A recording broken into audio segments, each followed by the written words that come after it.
This is Tim Bryce with my column titled, Why America Succeeds. These are indeed strange times. We now question not only America's future, but its very existence. This is not the first time we have questioned our ability to carry on. The 1860s, 1930s, and 1960s were strange times in our country's history, but somehow we held on and succeeded in spite of overwhelming odds against us.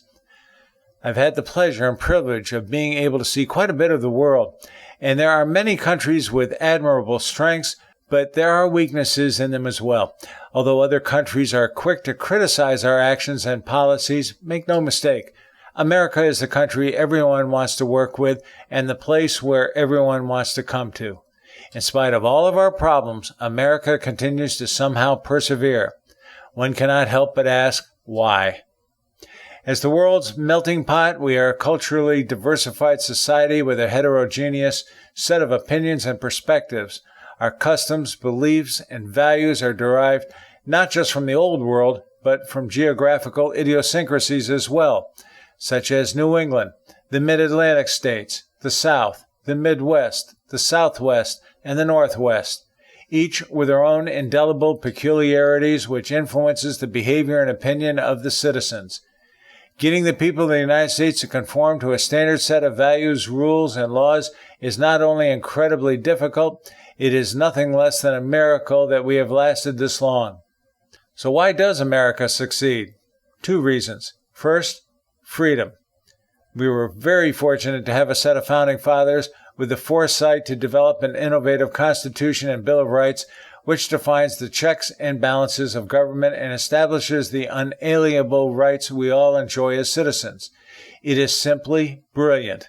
Freedom allows us to express our creativity and imagination, encourages an entrepreneurial spirit, and promotes a free enterprise system that stimulates the growth of the middle class, representing the economic engine of our country and the world. Without this engine, America would be no different than any other third world country.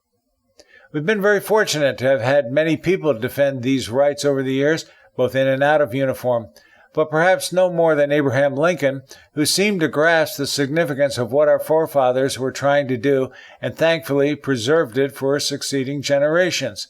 I very much doubt we have anyone in our government today with the wisdom and vision needed to devise as sophisticated a document as the framers of the Constitution did over 200 years ago. Second, the people, who thrive under an environment of freedom. America is not just one people, it is several types of people operating under one umbrella. Both our strength and weakness lies in our cultural diversity. It brings many different perspectives, insights, and new ideas to the table, thus encouraging opportunity, competitiveness, and invention on a global scale.